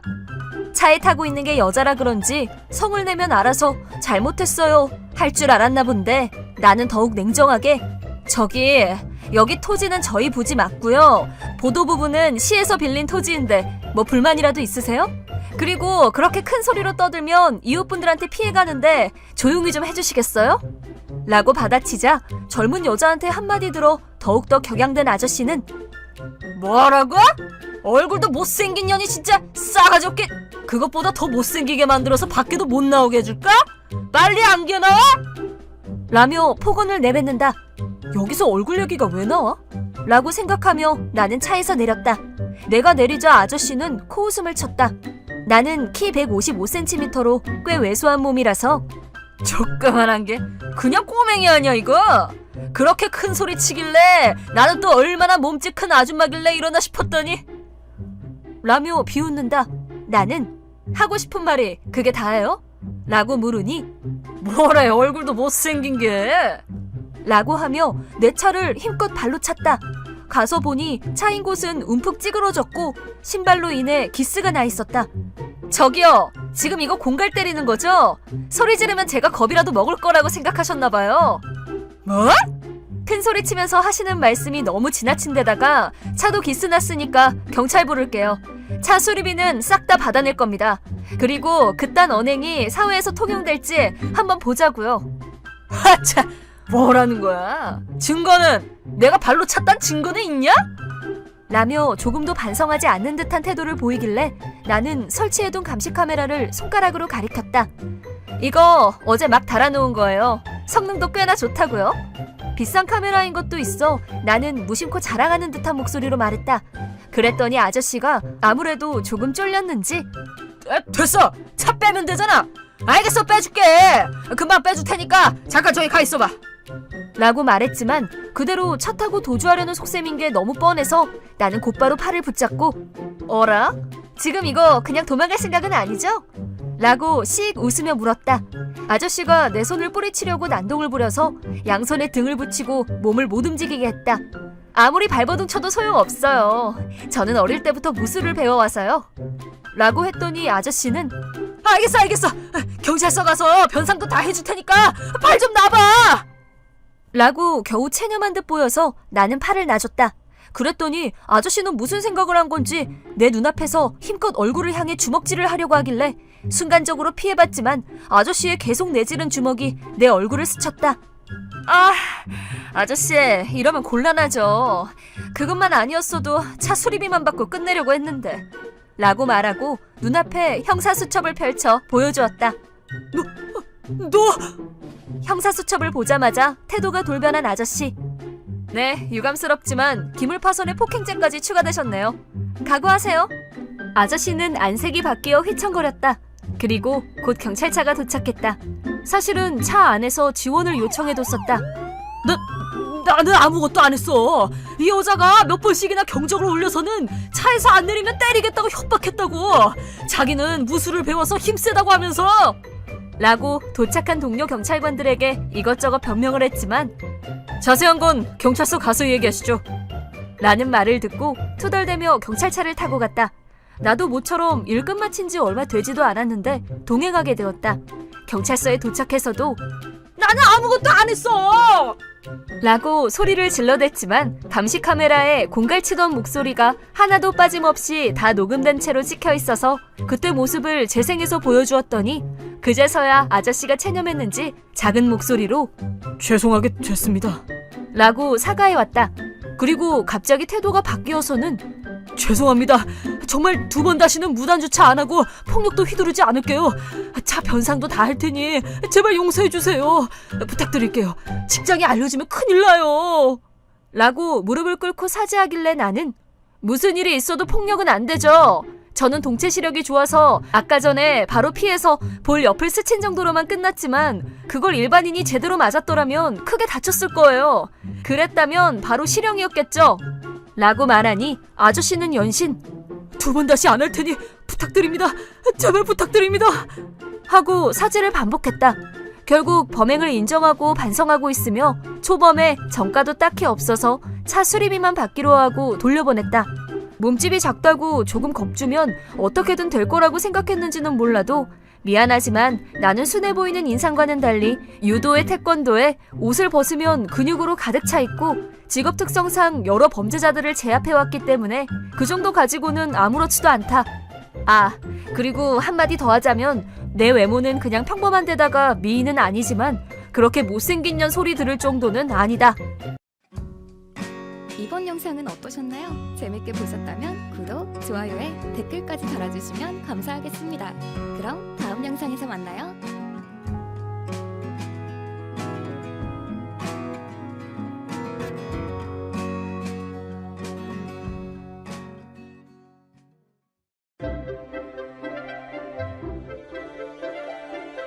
사이다 무비튼. 나는 성장 배경이 조금 복잡하다. 중학교 들어가기 전 부모님이 돌아가셔서 초등학교 6학년 때까지 작은 할머니 댁에 맡겨졌고 또 돌아가신 후엔 오빠 밑에서 자랐다. 고등학교를 중퇴한 오빠는 직장을 고를 여유도 없이 언제나 알바 여러 군데를 다니며 나를 길러왔다. 대학은 바에서 일해가며 겨우 다녔다. 이때 오빠는 엄청 반대하며 차라리 학자금 대출이나 장학금을 받아서 다니라고 했지만 우리 부모님은 빚 때문에 자살하셨기 때문에 나는 대출이라는 단어 자체가 너무 싫었다. 결국 반강제로 오빠의 만류를 무시하고 바에 나갔다. 오빠가 반대했던 이유도 애엄마가 된 지금은 이해가 되지만 그래도 후회는 없다. 대학을 졸업한 후에는 국가 자격증이 필요한 직장에 들어갔다. 그 이후로는 밤일을 청산했지만 가게 사장님이나 당시 친하게 지내던 동료들에게는 엄청 이쁨 받았던 터라 그때의 연으로 지금도 가끔씩 연락을 주고받고 있다. 5년 전에 내 과거를 알고서도 받아준 전남편과 결혼했다. 자식도 금방 낳아 3년 정도는 행복했다. 시댁을 맞이하기 전까지는. 시부모님과 아주버님은 인간 말종이었다. 밤일했던 나를 엄청 싫어했고 나를 부모 없는 년, 몸 파는 년이라고 불렀다. 그것까진 좋았는데 일을 너무 많이 해 몸이 다 망가진 오빠한테마저 중졸, 인간 쓰레기, 밑바닥 인생이라고 말하는 건 도저히 참을 수가 없었다. 그래도 남편은 말려줬고 같이 사는 것도 아니니 그냥 참고 지내고 있었다.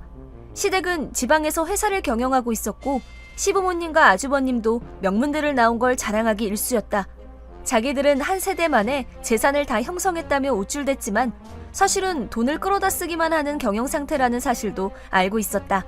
시댁 식구들은 돈을 너무 헤프게 썼고 뭘 믿고 그러는 건지 사람이 엄청 강압적이었다. 빈번하게 돈을 요구하는 전화를 걸어서는 부탁도 아니고 당연하다는 태도로 돈 갖다 바쳐 라고 말해왔다. 처음에는 상대 안 하고 피해 다녔지만 어느 날부터 시댁과 함께 살게 돼버렸다.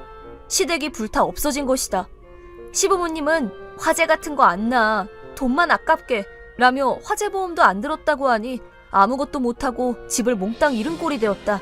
그리고 시부모님은 살 곳이 없어졌는데 곤란하지 않겠냐며 정 많은 남편은 같이 살기를 허락했다. 그 후 일도 안 하고 집안일도 안 돕고 돈만 들어가는 3명에게 우리 부부는 완전히 휘둘리게 되었다. 남의 집에 얹혀 살고 있는 주제에 시댁의 강압적인 태도는 바뀌지 않았고 마치 한여라도 부려먹듯 밥 언제 차리냐? 먼지 쌓였잖아. 청소 하나도 제대로 못하냐? 라는 말을 맞벌이에 집안일까지 하는 나에게 매일같이 퍼부었다. 시어머니는 시어머니대로 집에 주부는 한 명만 있으면 되잖아 라며 집안일도 밥도 안 한다. 내가 일이 늦게 끝나 돌아올 때도 구박만 하고 아이들이 좋아하는 걸 사와 냉장고에 넣고 있으면 시댁이 다 먹어치웠다. 그런 생활을 보내고 있는데 그 인간들은 식비도 공과금도 한 푼을 안 냈다. 이건 너무하다 싶어 남편을 통해 한마디 했더니 우리는 집이 다 불탔잖아. 그런 사람들에게 자일도 돈을 뜯어내려고 하는구나. 피도 눈물도 없나 봐. 라는 말만 내게 할 뿐. 그래도 처음에는 어떻게든 잘해보려고 했다. 시댁에 폭언해도 돈 씀씀이해도 어떻게든 버티며 지내왔다. 하지만 그렇게나 아이들을 귀여워하던 남편이 점점 물들어가는 모습이 너무 힘들었다. 한마디 할 때마다 고치겠다고 맹세해놓고는 또다시 배신하는 일이 계속되기 시작했다. 그러던 어느 날 시댁 식구들이 끔찍한 일을 저지르고 말았다. 당시는 11월이라 거의 겨울 같았다. 그날은 아이들도 쉬는 날이라 내가 장 보러 갔다 오는 동안 밖은 추우니까 남편과 시댁에 아이들 좀 보고 있어달라고 부탁했다. 집에 돌아오니 정원에서 시댁이 웃는 소리가 들려왔다. 무슨 일인가 싶어 나가보니 두 딸이 발라 상태로 정원에 끌려 나와 있었다. 아주버님은 아이들에게 야야 빨리 춤 좀 춰봐! 라며 껄껄거리고 있다. 둘째는 춥다고 웅크리고 있고 첫째는 둘째가 추울까봐 꼭 안아주고 있었다. 그 순간 나는 머릿속에서 뭔가가 툭 끊어지는 느낌을 받았다. 몇 번씩이나 배신했던 남편의 갱생도 의미가 없다. 이혼을 결심했지만 그냥 이혼하는 게 아니라 지금까지의 원한과 아이들에게 저지른 만행을 반드시 후회하게 해주겠노라. 그 후로는 바로 복수를 준비했다. 이대로 아이들과 이 인간 말종들을 함께 지내게 하는 건 너무 위험할 것 같아 근처에 사는 오빠 부부에게 얘기하러 갔다. 사정을 듣고 분개한 오빠는 자기가 끝장을 내겠다고 했지만 나는 스스로 단판을 짓고 싶다고 말했고 정리가 될 때까지 아이들을 맡아줄 수 없냐고 물었다. 오빠는 당장이라도 데려오라고 말해주었다. 아이들도 오빠네를 엄청 좋아해서 기뻐하며 따라왔고 남편에게는 아직 아이가 없는 오빠네가 잠시 동안 육아 예습도 할 겸 아이들과 지내보고 싶다고 해서 맡겼다고 말해놨다. 그리고 나서 본격적으로 복수를 시작했다. 시댁에는 요구해 오는 대로 돈을 줬고 동시에 계좌를 없애버렸다. 예금을 금고에 맡겨 이혼 후의 재산 분할에 대한 불이익을 미연에 방지해 놓았다. 집은 신축이었지만 남편 명의로 되어 있어서 집 담보대출로 시부모님의 유흥비를 마련하자고 꼬드겨서 빌릴 수 있을 만큼 최대한 빌렸다. 시댁 식구들은 일도 안 하고 있고 남편 회사는 휘청거리고 있다는 사실을 알고 있었기 때문에 도산하기를 기다리며 아무렇지 않은 척 지내고 있었다. 그 사이에 이혼 전문 변호사를 고용하고 조금이라도 더 유리하게 이혼하기 위해 흥신소에도 의뢰했다. 그리고 드디어 남편 회사가 도산했다. 얼마 지나지 않아 남편을 포함한 시댁 전원이 내 수입에 의존하지 않으면 생활을 할 수가 없게 되었다. 그와 동시에 시아버지와 아주버님을 유흥업소로 꼬셔냈다. 둘 다 여자랑 노는 걸 좋아하니까. 술집 아가씨를 깔보는 타입인데 어차피 다 허세라 그 바닥 여자들 입장에서는 그냥 호구일 뿐이다. 내가 일하던 주점의 마담과 당시 동료들에게 사정을 설명하고 마음껏 외상 달고 마시게 해달라고 부탁했다. 둘에게는 내가 낸다고는 한마디도 안 하고 그저 가게를 소개했을 뿐. 그 인간들 성격이라면 내게 돈을 내라고 할 건 쉽게 예상할 수 있었다. 그리고 3개월간 실컷 마시게 했다. 물론 나는 돈을 낸 적이 없다. 그 사이에 남편까지 끼게 되었다. 아가씨들에게 허영심 가득한 얼굴로 척척 돈을 던지지만 금방 저축이 씨가 말라버렸다. 시댁 식구도 이사 오기 전에 파산했다는 것도 알고 있었다. 집을 담보로 빌린 돈은 왕창 써버린 결과 그들은 파산도 못하고 빚만 끌어안은 신세가 되었다. 그렇게 되자 변호사를 동반해 이혼을 선언했다. 내 저축을 노렸겠지만 계좌는 전부 해지하고 현금으로 바꿔 금고에 넣어놓은 상태. 당연히 아무리 찾아봐야 나올 리가 없다. 애초에 조사해볼 금전적 여유도 없고. 집 명의는 남편 앞이고 독신일 때 모아온 돈으로 지은 집이라 대출은 없다.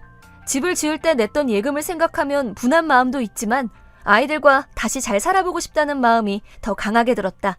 남편은 필살기인 울며 매달리기를 시전해왔지만 내가 어릴 때 당해서 가장 힘들었던 걸 당신이 우리 아이들에게 똑같이 한 거야. 이딴 남편 나는 필요 없어. 당신에게 의지하지 않아도 나는 내 수입으로 애들 키울 수 있어. 라고 남편을 뿌리쳤다. 그 후 이혼의 유책 사유는 남편에게 있었지만 위자료와 양육비를 청구하지 않는 대신 면접 교섭도 못하도록 했다. 나아가 일절 접근해오지 않겠다는 공증을 받았다. 위반 시에는 벌금까지 부여하도록 해놨다. 시간은 조금 걸렸지만 끝내고 나서는 정말 통쾌했다. 시부모님은 내가 세운 계획에 화를 내며 발악하고 있는 듯한데 이제 와서 뭘 어떻게 할 수도 없을 거고 빚에 쫓기느라 곧 내 신경을 쓸 여유도 없어질 거다. 반밀한다고 그렇게 조롱해댔으니 그 바닥 출신의 무서움을 제대로 알려주기 위한 복수극이었다. 얼마 후 빈털터리가 된 아주버님이 사기 행각을 벌여 신문에도 작게 나오게 되었다. 아이들을 데리러 갔을 때 오빠네가 같이 살지 않겠냐고 말해줬지만 오빠 덕분에 아이들을 키울 정도의 수입은 충분히 생겼으니 근처에 집을 빌려 3명이서 새 출발하겠다고 말했다. 파산할 때 숨겨놨던 온갖 것들을 다 털어봐도 살아있는 동안에는 다 갚을 수 없을 만큼의 빚을 졌겠지만 추운 날 밖에서 겨우 서너 살인 여자애들을 벗겨놓고 마당으로 끌고 나와 낄낄거리며 웃던 인간들에게 동정심은 손톱만큼도 들지 않는다. 이번 영상은 어떠셨나요? 재밌게 보셨다면 구독, 좋아요에 댓글까지 달아주시면 감사하겠습니다. 그럼 다음 영상에서 만나요.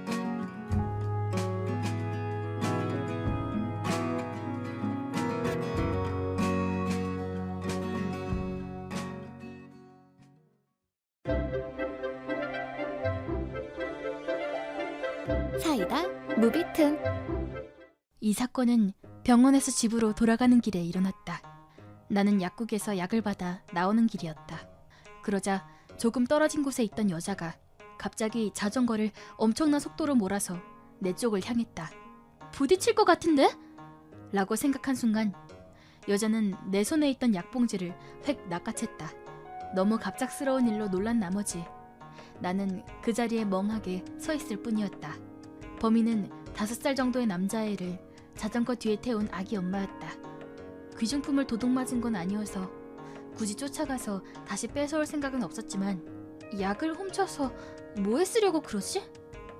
라는 의문을 가진 채 떠나가는 도둑의 뒷모습을 바라보고 있었다. 자전거에 타고 있던 남자아이가 마스크를 하고 있던 것으로 보아 혹시 아이에게 감기약을 먹이려고 그랬나 싶었다. 잠깐만요! 그 약은... 이렇게 바로 불러봤지만 그 도둑은 순식간에 모습을 감춰버렸다. 어쩌지? 저 약은... 그렇다. 그 약은 항우울제와 수면제였다.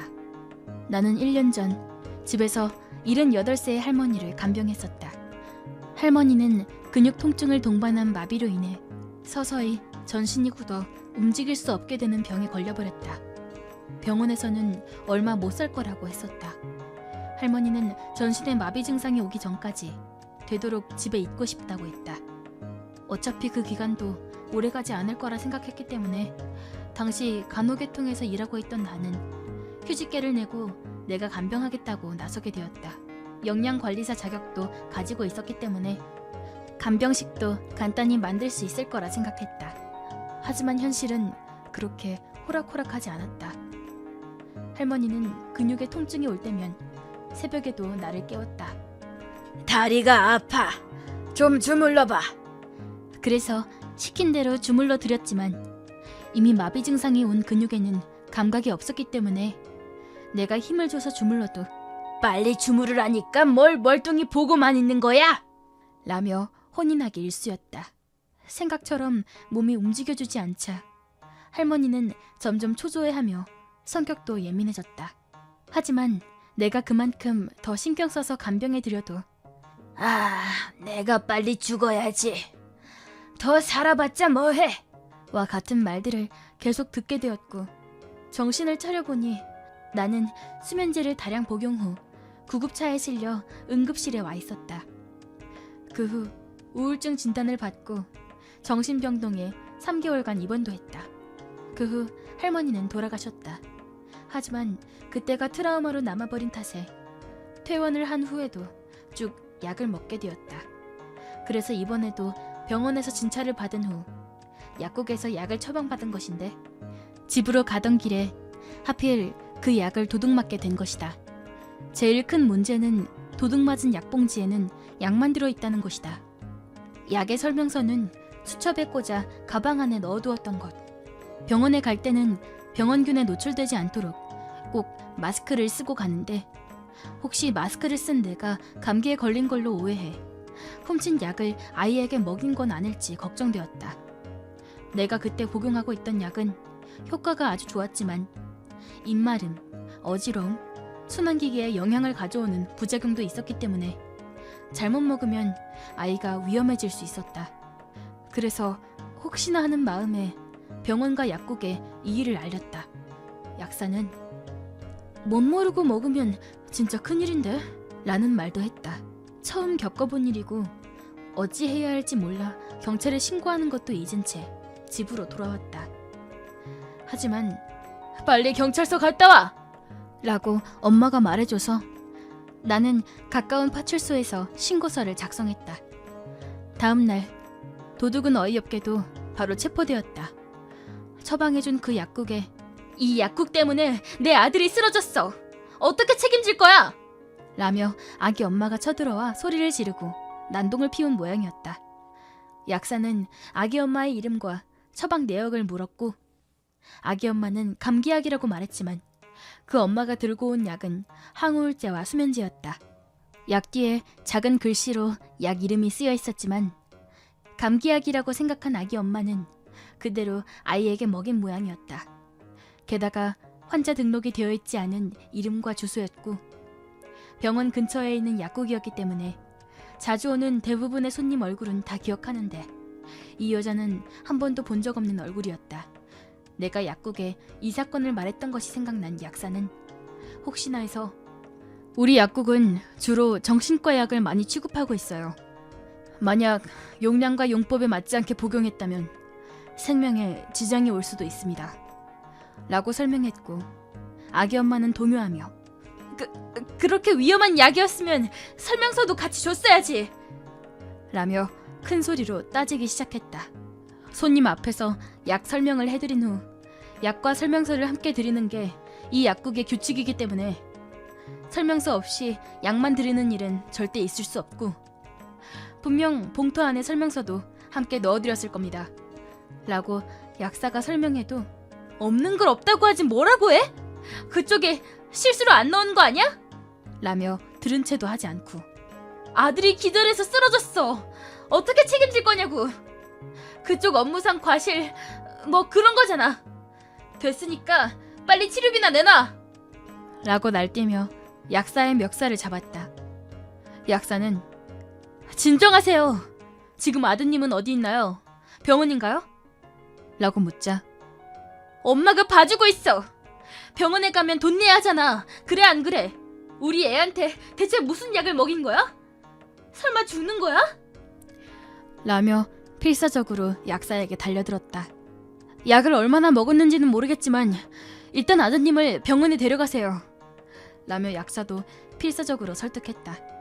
하지만 아기 엄마는 정신 나간 사람처럼 치료비와 위자료를 내놓으라며 대환장 파티를 벌였고 결국엔 살인자! 네가 대신 죽어! 라고 외치며 약사를 폭행해 경찰이 오게 된 것이다. 그 이후의 조사에서 경찰에게 취조를 당한 아기 엄마는 모두 자백했다. 약을 사는 돈이 아까워서 이전에도 자주 다른 약국에서 노인들의 약을 훔치곤 했다.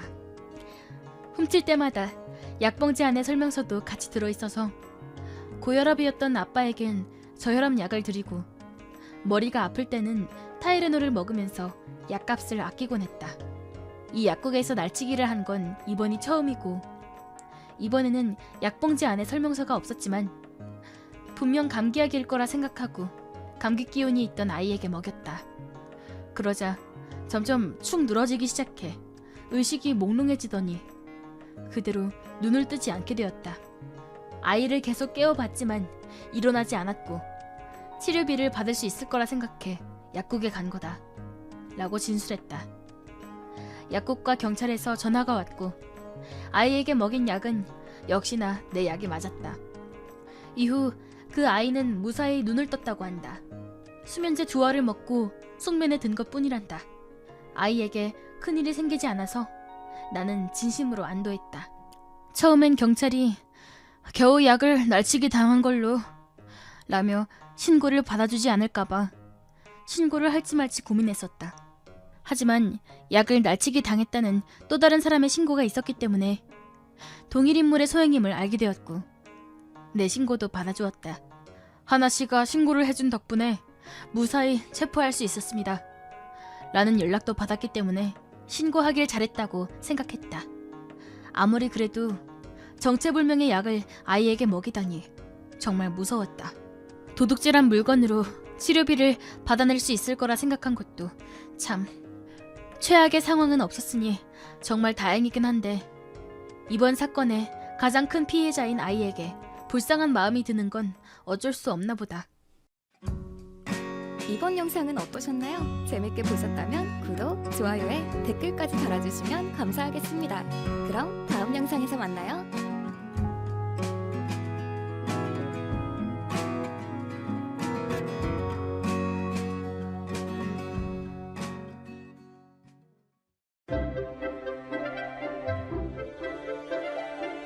사이다 무비튼. 나는 연금을 받아 생활 중인 엄마와 단둘이 살고 있다. 엄마는 류마티스 증상으로 팔을 잘 못 쓰시기 때문에 현재 재택근무를 하면서 엄마를 직접 돌봐드리고 있다. 이건 사건이 벌어진 그날의 이야기다. 엄마의 생신이었기 때문에 함께 1박 2일 온천 여행을 갔다 왔다. 여행에서 돌아오자 시간은 오후 5시가 넘어 있었다. 집 주차장에 차를 세우고 나오려는데 처음 보는 남자가 이제야 돌아오다니! 라고 말하며 갑자기 내 멱살을 잡는 게 아닌가? 대체 이게 무슨 상황인지 알 수 없었지만 목이 너무 아파서 발버둥 치니 남자는 나를 내동댕이 쳤다. 그 바람에 나는 바닥에 얼굴이 쓸렸고 왼쪽 볼이 반이나 까져서 피범벅이 되었다. 가슴팍도 세게 부딪히는 바람에 옷이 찢어져 버렸다. 쓰고 있던 안경은 멀리 날아가서 깨져 있었다. 엄마는 야! 하고 비명을 질렀고 바로 내 몸을 일으켜서 얼굴의 피를 수건으로 지혈해 주셨다. 남자는 내 여행 가방을 멀뚱히 쳐다보더니 우리 아이를 맡아주겠다고 해놓고 여행에 간 거야? 나랑 장난해? 라고 말하며 가방을 있는 힘껏 발로 걷어차버렸다. 대체 왜 이러시는 거예요? 우리 아이가 뭘 잘못했단 거예요? 그 순간 엄마는 목소리를 높여 남자에게 물었다. 그러자 남자는 뭘 잘못했냐고? 당신이 잘못했잖아. 당신이 우리 아이를 돌봐주지 않아서 크게 다쳤다고 책임져! 라며 마구 나를 욕했다. 엄마는 어찌할 바를 몰라하며 아이를 안 돌봤다니 그게 무슨 말이야? 너 이분과 뭐 약속한 거 있니?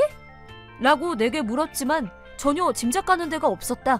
나는 아니 아무것도 라고 답했다.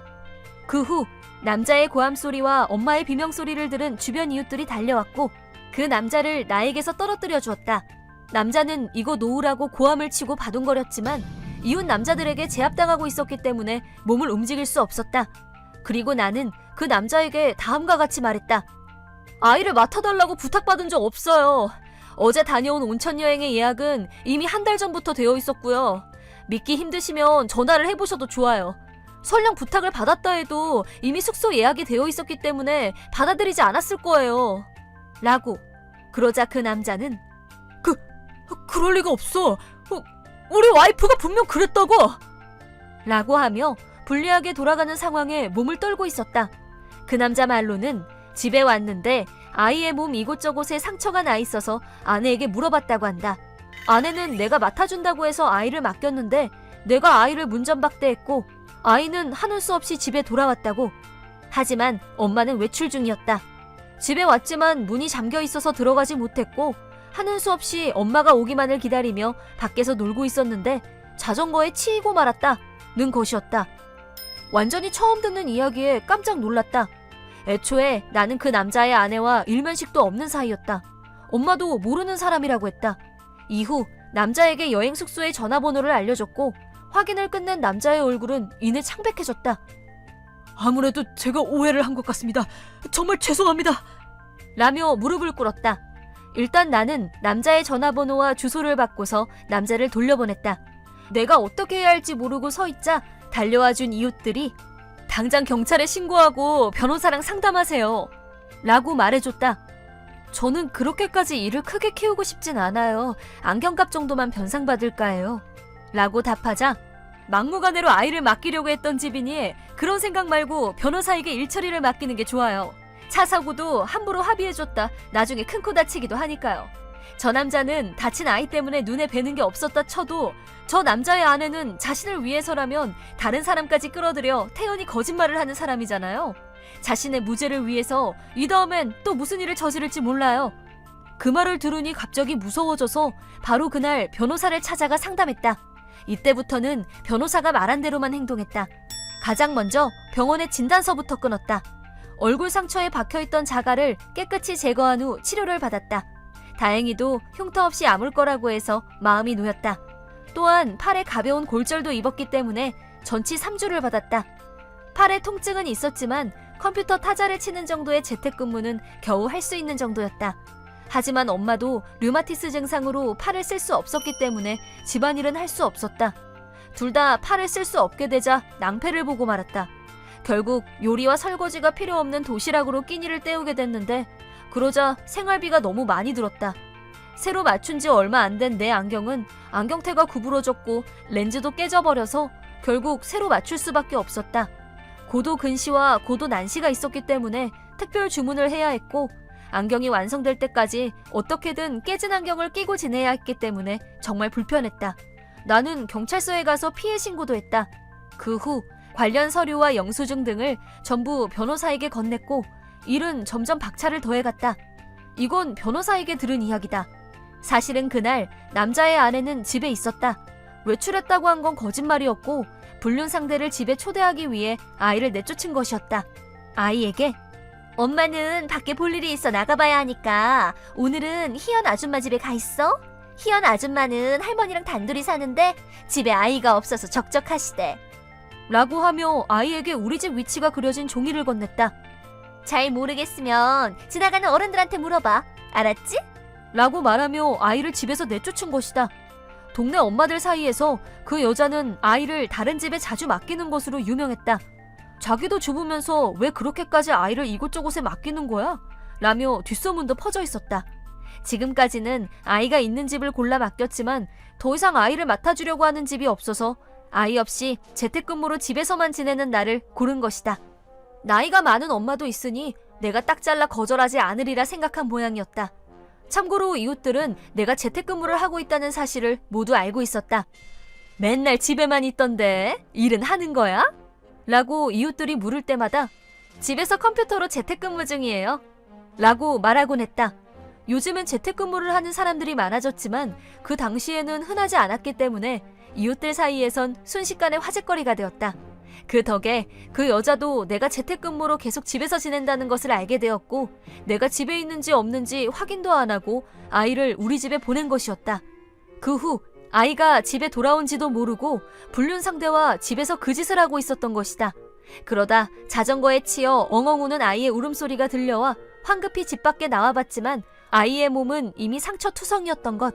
그 후 직장에서 돌아온 남편이 아이가 다친 이유에 대해 물었을 때는 유치원 학부모 회의에 가는 동안 희연 씨가 맡아주겠다고 해서 아이를 보냈는데 아이가 집에 도착하니 나가라면서 쫓아냈대.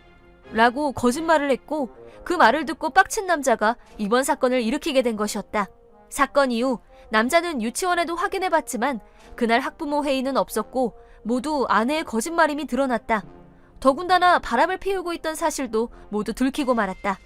우선 변호사는 치료비와 손해배상 그리고 위자료까지 모두 포함해 청구했다. 그 남자는 한꺼번에 모두 변상해드리겠습니다. 정말로 죄송합니다, 희연씨. 라며 진심으로 반성하고 있었다. 아이는 엄마에게 속아 집에서 쫓겨난 것임을 알게 됐고 상당한 충격을 받아 잠시 동안 마음의 문을 닫게 됐다고 한다. 앞으로는 절대 내게 피해를 주지 않겠다는 약속을 받았기 때문에 고소는 취하하기로 했다. 그 후 그 부부는 이혼했다. 아이의 친권은 남자가 갖게 됐고 남자는 아이와 함께 옆마을로 이사를 갔다. 그 여자는 이혼 위자료와 양육비를 지급하기 위해 일을 시작했지만 일머리가 없어서 이내 잘리기를 반복했다. 이후에도 이런저런 일을 전전했지만 결국 제대로 된 직장을 잡지 못하고 몸을 팔며 어떻게든 위자료를 지불하고 있다고 한다. 다행히 내 얼굴의 상처와 팔의 골절은 모두 싹 나았다. 하지만 아이가 받았을 마음의 상처를 생각하면 지금도 마음 한편이 아려온다. 이번 영상은 어떠셨나요? 재밌게 보셨다면 구독, 좋아요에 댓글까지 달아주시면 감사하겠습니다. 그럼 다음 영상에서 만나요.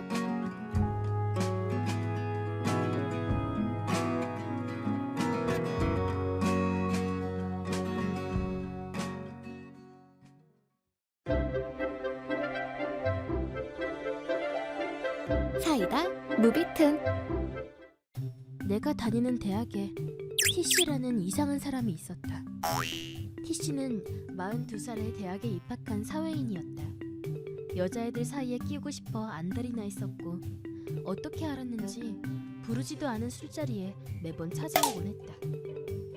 여자들끼리 집에서 술 마실 때도 찾아와서 내쫓은 적도 있었다. 딱 딱 봤을 때 오덕 찐따 같은 느낌은 별로 없지만 잘 쳐줘도 미남은 아닌 그냥 평범한 아저씨였다. 자기 말로는 30살이라고 하는데 아무리 봐도 그렇긴 보이지 않았다. 배려심도 없어서 모두 그 사람을 싫어했다. 어쩌다 학교에서 교수님이 말씀하실 때 본인 앞에서 무심코 저는 42살이라고 서류에 써있지 않았나? 내 막내 여동생이랑 동갑이라 잘 기억하고 있다네. 멍한 얼굴로 지적을 했을 때 T씨가 나이를 속였단 걸 알았다. 솔직히 말하면 누가 봐도 30은 안 보여서 놀랄 일도 없었지만 말이다. 오히려 그럴 줄 알았다고 생각했다. T씨는 부정하려고 했지만 교수님은 내 여동생의 42살 맞는데 미안하네. 동기에 비해 나이가 많아서 일부러 숨겼나 보군. 본인이 수긍할 때까지 순수한 얼굴로 계속 말을 이었다. T씨는 나이를 숨겨왔던 사실이 발각된 것이 불만스럽다는 눈초리로 교수님을 노려봤지만 다들 속일 걸 속여야지 하고 한마디 하고 싶어하는 눈치였다. T씨는 누가 봐도 고개를 저을 만한 사람이었다. 띠동갑인 사무원 여성과 결혼한 A씨와 동년배 남자 준교수더러 상패녀와 결혼한 등신이라며 비하하기도 했다. 대학에 입학하기 전에는 자기도 회사원이었으면서 학비는 부모가 내주는 거라고 당당히 말하는 걸 보고 모두 경악한 적도 있었다. 그 나이 먹고 부모한테 빌붙는다고? 뭐 저런 사람이 다 있냐고 주변 사람들이 생각할 때도 본인은 전혀 개의치 않는 듯했다. 난 T씨와 말을 섞어보진 않았지만 절대 엮이지 말아야겠다고 생각했다. T씨는 혹시 지금 남자친구 있어? 여성들에게 남친 있냐고 끈질기게 캐묻거나 맘에 드는 여성의 몸을 보고 해벌쭉 웃으면서 가슴이나 엉덩이를 만지는 신용을 했다. 너무 극혐이라 소름이 끼쳤다. 눈빛이 마치 범죄자 같아 보였기 때문이다. 몇몇 여성에게 과자를 주기도 했다는 모양이다. 그나마도 줄 서야 살 수 있는 유명한 디저트가 아니라 마트에 가면 1,000원 주고 살 수 있는 싸구려였다. 마트에서 파는 과자가 나쁘단 건 아니지만 근본적으로 잘못됐다는 느낌이 들었다. 유명한 디저트라면 먹을 생각이라도 들겠는데 싸구려 디저트라면 폼이란 폼은 다 잡는 걸 보면 다른 의미로 존경스럽다. 싸구려 디저트는 너무 많이 먹으면 살찐다고 여성이 거절해도 괜찮아 사양하지 마 흐뭇하다는 말투 때문에 절로 혐오감이 든다. 싫다는데 억지로 줘놓고 그 여성이 남자친구라도 사귀면 내가 얼마나 잘해줬는데 길길이 날뛰지를 않나. 식당에서 식권을 사려고 대기하는 여성을 보고 오빠가 밥 사줄까? 그러면서 거들먹거리지를 않나. 참고로 학생 식당에서 가장 비싼 메뉴는 5,500원이다. 거들먹거릴 만큼 비싸지도 않을 뿐더러 모르는 아저씨가 사주는 밥을 먹고 싶을 리도 없다. 거기다 유럽 출신 백인 유학생에게 인사랍시고 포옹이나 키스를 하려고 해서 역겹다는 반응도 있었다. 그 사람의 모국엔 애당초 포옹이나 키스로 인사하는 문화가 없기도 했지만 심지어 키스를 뺨에 하는 게 아니라 입술을 쭉 내빼고 있었다고 한다. 이건 진짜 답이 없다. 상대방이 키스를 해주지 않았다는 이유로 듣기만 해도 거북한 차별 용어를 써가며 욕하기도 했다. T씨는 동안에 아담하고 귀여운 중학생이나 고등학생으로 보이는 여자가 취향인 듯했다. 평범해 보이는 여성들에게는 젠들거서 맛도 없겠구만 그런 소리를 하며 무시하곤 했다. 진짜 제정신인가? 맘에 드는 여자가 자기한테 철벽치며 거부 의사를 드러내면 아우 왜 그래 동기끼리 능청스럽게 말을 던진다. 우리 학부는 남학생 수가 적고 규모가 작은 편이라 체육계통 실기 실습은 남녀가 함께한다. 스트레칭을 할 땐 신체 접촉 때문에 둘 혹은 그룹을 짜서 동성끼리 하는 경우가 대부분인데 어느 날 T씨가 스트레칭을 할 때 여자랑 조를 짜게 해달라고 했다. 흑심이 훤히 보이는 수였다. 스트레칭을 핑계로 몸을 만지작거릴 게 뻔했기에 여자들은 기겁하면서 조를 짜기를 거부했다. 이에 불만을 품은 T씨는 이건 수업이야. 누구든 나랑 조르자는 게 의무라고 분노를 표출했다. 그런데 T씨보다 나이가 어린 남자 강사님이 저랑 하든지 다른 남학생이랑 하든지 하세요. T씨에게 호통쳤다. 강사님도 더러운 속셈을 눈치챘던 거겠지. 여자들 몸을 불쾌한 시선으로 보던 T씨와 스트레칭을 시키는 건 위험하다고 판단했던 것 같다. 강사님한테 혼이 난 T씨는 개 같은 놈! 그 말을 내뱉고는 다음 수업에도 학교는 나와도 이 강의에는 나오지 않았다. 여자들은 강사님께 무한 감사를 드렸다. 강의에도 안 나와서 얼마나 다행이었는지. 이 사건을 계기로 다음 연도부터는 남학생 수가 몇 명이든 체육할 땐 동성끼리 하는 걸로 바뀌었다. 좀 더 구체적으로는 여자는 학과별, 남자는 여러 학과 합동으로 하기로 했다. 참고로 태씨는 몇 없는 남자들에겐 가까이 가려 하지 않았다. 같은 학과 동기 중엔 여친이 있는 남학생한테는 누가 봐도 까칠하게 굴었다. 아마 동성 친구는 만들 생각조차 하지 않은 걸 테지. 이러한 행위에 대해 교수님들한테 주의를 받아도 T씨는 나아지기는커녕 점차 심해져만 갔다. 여친이 있는 남자한텐 적대적으로, 여자한테는 더 끈질기게 들러붙었다. 그러던 어느 날 캠퍼스 투어 스태프로 활동한 T씨가 견학하러 온 여고생한테 들이댔다고 한다. 그 학생이 T씨의 취향을 저격했다고. 남자친구 있어? 그런데 때마침 남자친구가 없다는 말을 듣고 신나서 그 학생이 다니는 학교에 찾아갔다. 스토커라고 해도 할 말이 없는 수준이다. 우리 대학의 장점에 대해 얘기하고 싶다면서 그 학생을 억지로 노래방에 데려가려고도 했었다. 다행히 그 학생은 친구의 도움으로 위기를 모면했지만 T씨는 포기하지 않고 그 학생이 알바하는 곳과 집까지 조사해 뒤를 밟다가 경찰까지 출동했다. 더 소름 끼치는 건 그 학생의 지인에게는 우리는 캠퍼스를 투어할 때는 만나서 사귀는 중이며 자기가 학생의 남친이라고 소개했다는 것이다. 그러니 그 학생에 대한 온갖 정보를 제게 알려달라고 했다는 모양인데 T씨는 딱 봐도 나이가 있어 보여서 학생보단 교수나 선생 쪽이 좀 더 그럴듯했다.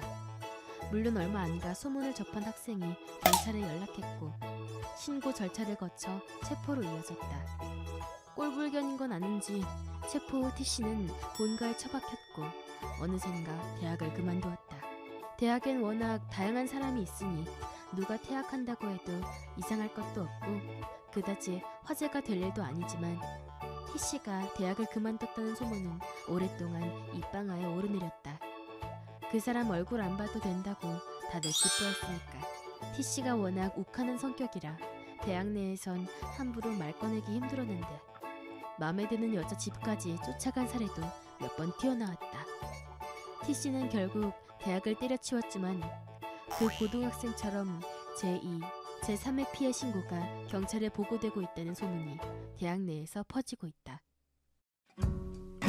이번 영상은 어떠셨나요? 재밌게 보셨다면 구독, 좋아요에 댓글까지 달아주시면 감사하겠습니다. 그럼 다음 영상에서 만나요.